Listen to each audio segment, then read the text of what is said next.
new and you, I find that there are minor case interviews. For example, I interviewed at a restaurant, and they did give me a case where and a guest was speaking to me inappropriately. How would I handle that? How would I, a major case interview would be something more at a higher professional place with bigger numerical values. As I mentioned before, there could be math problems, and obviously the restaurant didn't give me any crazy math situations, but it's definitely to be expected at a major company.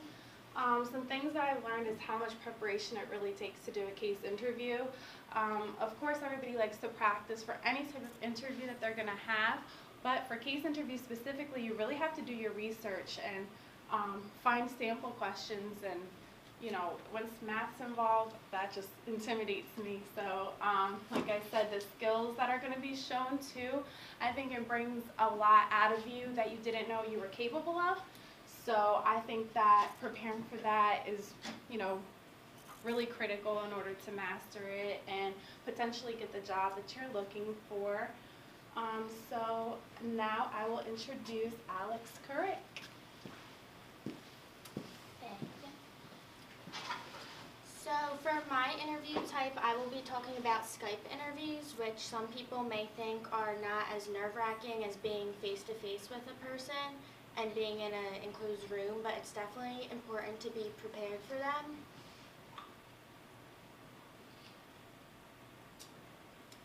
So typically, if you are doing a Skype interview or any type of video interview, it's kind of like a first round, so it's very important to be prepared and ready for them. And it may make or break your chances of getting a face-to-face interview with the company, so you want to make sure that you take everything seriously and that you're ready for whatever they're going to ask you. A trial run is definitely recommended before you connect with the employer for the first time for your interview, and you want to try to think of some questions in your head that you might want to ask them or that they might ask you, so you have answers prepared for them, and you might want to write them down so you can go over them a few days before. And be sure to definitely dress appropriate for the Skype interview, just as you would if you were face-to-face with the person. Although they might not see your full body, it's still important to look the part because you feel more professional and confident about the way you will be acting during the interview if you're prepared and dressed well. So a typical outfit for a man would of course be a dress shirt and a tie, even a suit jacket and dress pants. You want to make sure your hair looks groomed and everything's in order so you look presentable to speak to the interviewer.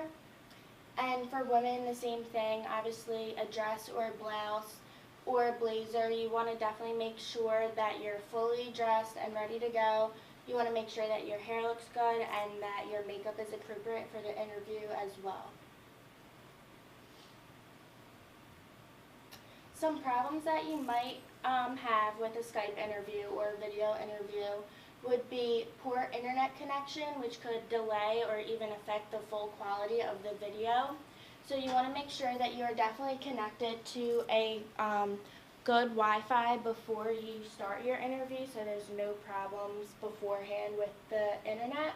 You don't want to be on an unreliable Wi-Fi connection. You want to be used to that Wi-Fi and know that there's no problems with the service or there's no bad quality with the picture either. This could lead to miscommunication and missing important information or questions that the interviewer might ask you or that you might ask them. Also, time differences is definitely something to keep in mind when you're doing a Skype interview or a video interview. Just in case your interview is in a different time zone or even a different country, you want to be sure to clear this up with the interviewer before you start so you guys are on the same time pattern.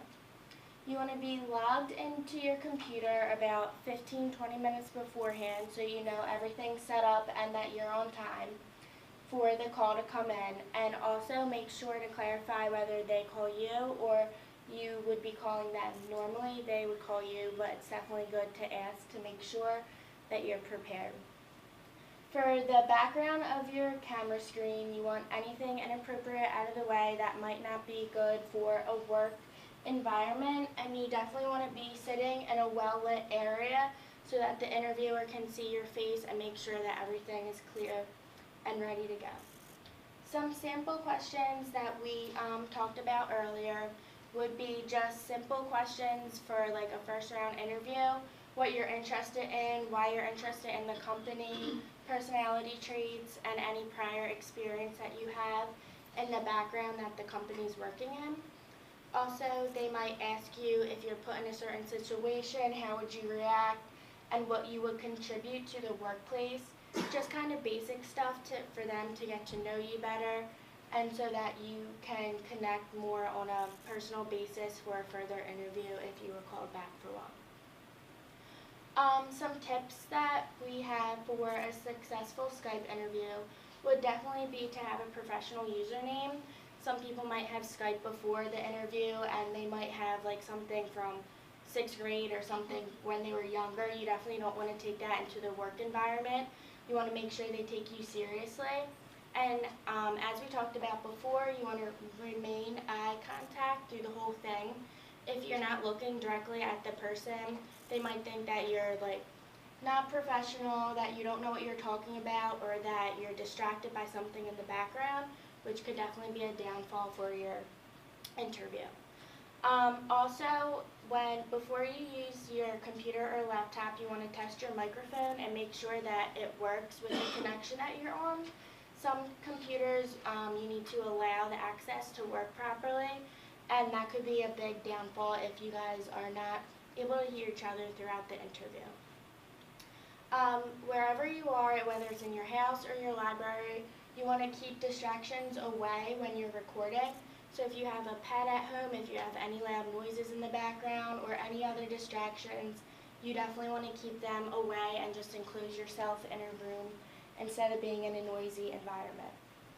Some other tips we have are to rehearse as many times as you need to, and use a friend or family member. So if you want to sit down and kind of go through a trial run before you start interviewing with the actual person, that would be a great way to get your nerves out of the way a little bit. And for my future interviews, I definitely feel more prepared going through this experience. I actually never had a Skype interview or anything, so to know how to represent myself better and to know how to dress the part after this definitely helped me. And now, Courtney Cleary will be coming up to talk about puzzle interviews.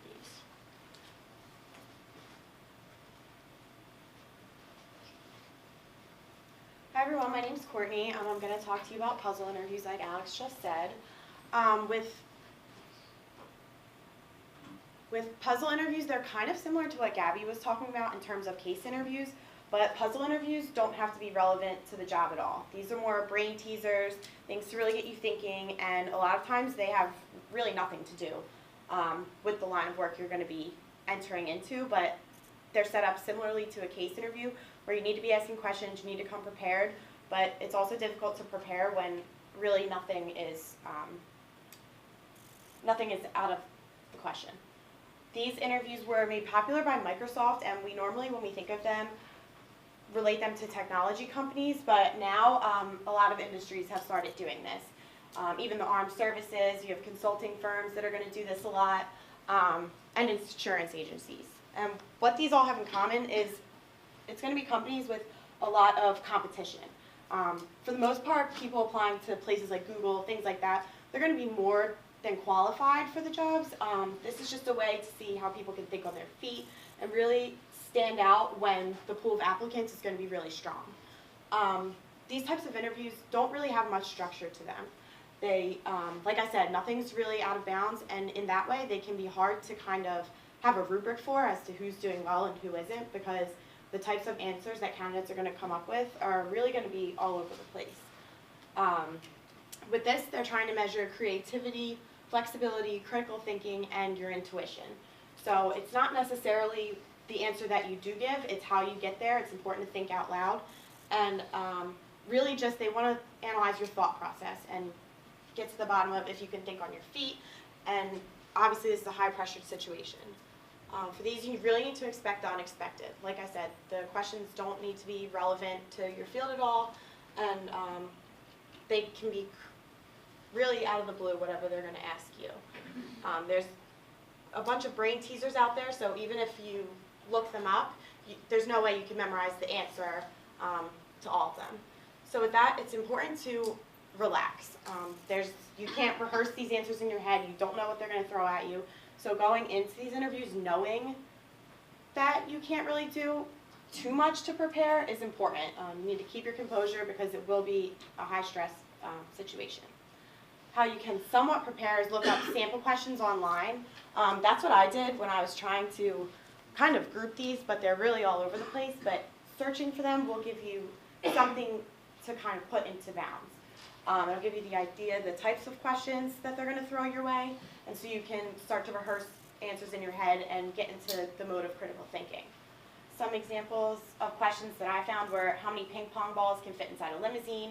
Which of the 50 states would you remove and why? Design a spice rack, and why are beer cans tapered at the top and bottom? As you can see, none of these questions have anything in common and really don't seem relevant to many jobs, but they're really to get you thinking.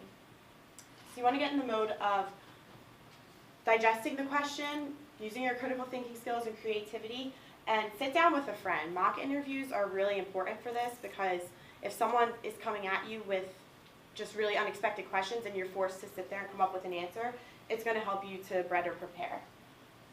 Don't be afraid during these to answer questions or ask questions to the interviewer. For the example of design us a spice rack, well, appropriate questions for that would be, what kind? Is this for home use? Is this for an industrial kitchen? Things like that to let them know that you're really trying to understand the core of the question, and then you could come up with an appropriate answer. They want to see that you're really exploring all possibilities. For the question with the beer can, it might make sense to just say, oh, to stack them.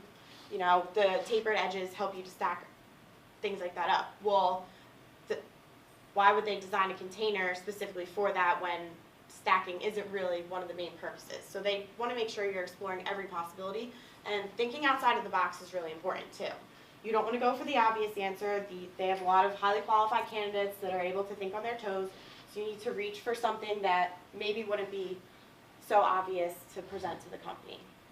A yes I can attitude is also very important. One of the worst things you can do is just give up immediately and say, I don't know. You need to commit yourself to the question. Although a lot of them will seem silly and irrelevant, it's more so the thought process behind it that's going to be really important. And with that, it's just really the confidence in yourself. Again, saying I don't know is the worst thing. You need to come up with something. You need to think out loud, use your creative thinking skills, and just really work through it. There's going to be a lot of other people giving these answers as well, and you want to make sure that you stand out.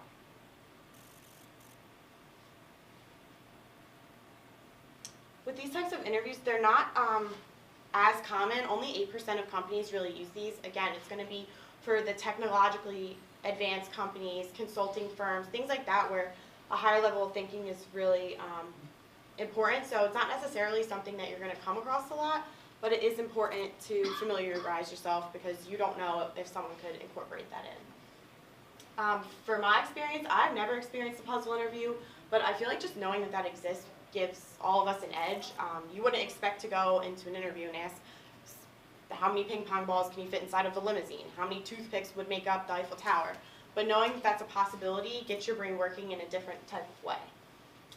Steps I'll take to prepare for the possibility: participating in mock interviews, again, is really important, and just being able to be caught off guard, and taking the word can't out of your vocabulary. When it comes to puzzle interviews, you can and need to give an answer. A lot of times it doesn't even need to be a correct answer, and there might not be one, but you need to say something. From a future HR manager's perspective, I think it would be important to realize that we can't possibly know what kind of industry we're working in.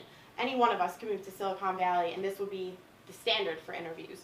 So while it's not as common, you don't know what your future is going to bring, so it's important that you understand the value in this type of interviewing style. And I would suggest incorporating some puzzle questions into the end of a standard interview just to mix things up, especially if the candidates are really comparable in their skill set and it's a tight race as to who's going to get it. Throwing in a puzzle interview to kind of shake things up might allow for one candidate to take the lead over another. So that's really it for interviews. Anyone have any questions?